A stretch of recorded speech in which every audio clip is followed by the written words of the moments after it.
Okay,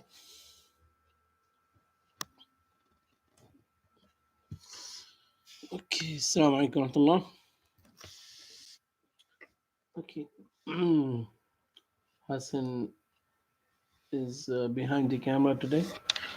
Today, it's gonna be, I think, Surah Taha number 3 to 7, which is A'udhu Billahi Minash Shaitanir Rajeem, Bismillahir Rahmanir Rahim.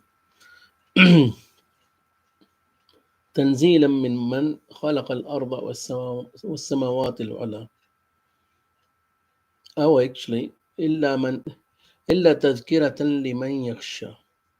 So we have not sent down the Quran to cause you distress. That was the previous ayah, which is we did talk about that, and now it is connecting to the next ayah, which is but only as a reminder for those who fear Allah. So Hassan has to say something. Yalla Hassan. So this ayah, it talks about like, Do you think that the mic would work? yeah, probably will. Uh, Basically what it's trying to say is that uh, people who fear Allah and know Allah's real power, they know that this book, like what the worth of this book is, like how valuable this book is, and whoever like the munafiqs and all that and the kuffar, they don't really understand the real value of this book. They'll just read it as words and all that. So basically, it's gonna benefit more to those people who fear Allah. Yeah. So this is the first thing, because it's a chronic journey. So we have to understand the way you approach to this book. If your approach is positive approach to seek the Allah's, forgiveness on all sort of thing, you want to be in the Jannah and all this thing, then your approach to this book is supposed to be the fearful approach. Okay. تنزيلا ممن خلق الأرض والسماوات العلى. Revelation from the one who created the earth and the heavens on high. So here Allah is talking about the person, astaghfirullah, Allah is talking about his personality, that this book is so, well, nowadays we know that it talks about the science and the linguistic and all the fruits and the, about the skies and the heavens, about this ocean and about the geology and and the embryology and you know many things. So it is not easy, it is very complex, and and a lot of knowledge, hidden knowledge, even up to now is 1400 years, and people still discovering this book, still exploring. And there's a hadith also that the ulama, no matter what, they'll be keep on exploring and they will not be able to finish it. So um, that sort of book cannot be compiled by a single human being, or a normal person. Like it is must be a super personality. So that is why now Allah is talking about the who a revelation from the one who created. So this revelation uh, is the one who created. We can see the size of the heavens and the earth, and how high is that. You want to say something? Mhm. And we know that the Numan Ali Khan, he did talk about the high and all these things and about the kingdom, because eventually this surah will be talking about the Pharaoh and all these things about his kingdom, which seems to be very big, but it was it was just not even a tiny. It was nothing compared to the this sort of a kingdom and dominion. The next one is the now Allah's attributes are Ar-Rahman ala al-Arsh istawa. So The most gracious arose over the throne in the manner that befits his majesty. So, Yarhamkallah. And the next one is له ما في السماوات وما في الأرض وما بينهما وما تحت الثرى. So to him belong all that is in heaven and the earth and all that in between them and all that lies beneath the soil.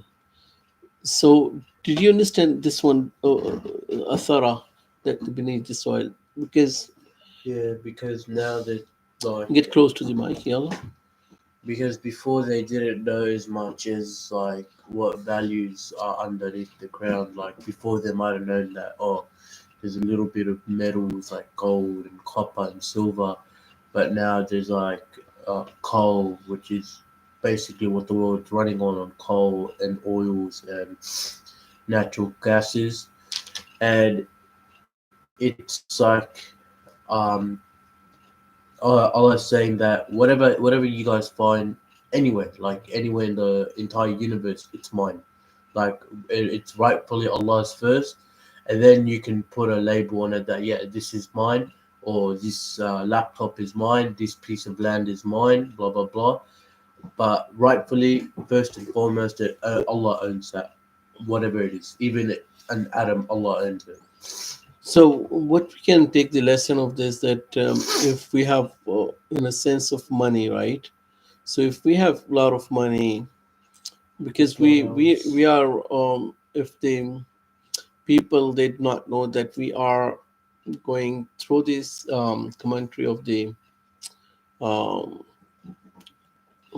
uh, Saadi, um, and Sheikh Saadi's commentary as well as the Numan Ali Khan. So we don't want to, we're just giving you a bit of flavor, but we are here not to tell you all these exact same thing, but we need to have side notes. So that those are the side notes that sometimes we have some dollars, extra dollars, or we have more than what we need after the rent and grocery and all these things, and you have the petrol for the car and the daily living is going on. Some people they start buying the luxury cars and the luxury this and luxury that and the villas and the mansions and the yachts, and yeah, we still can have bit of whatever, but all these extras we have to remember that all the extras for someone who need it. It's not like I own each and every dollar. Yeah, so there is accountability how we. So that's why Prophet Muhammad Sallam, he said one of the narration that the couple of questions, a son of Adam would not be able to move his step on the day of the judgment unless he have to answer these set of questions. Among them, that where did you spend your Like, how did you get your wealth and where did you where did spend you it? get your wealth and where did you spend. So these are the and simultaneously that about your youth, where did you spend. So now you guys spending here learning Quran.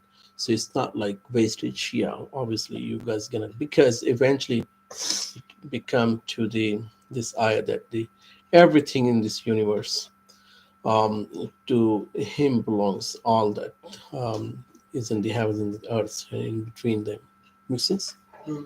Okay, so then the final one was, if you raise your voice in supplication, basically sometimes we do dua, especially when, Hard so, times. or sometimes it's not necessary really. Sometimes, yeah, we do it, out of the, but yeah, what Allah says, there is no need for that.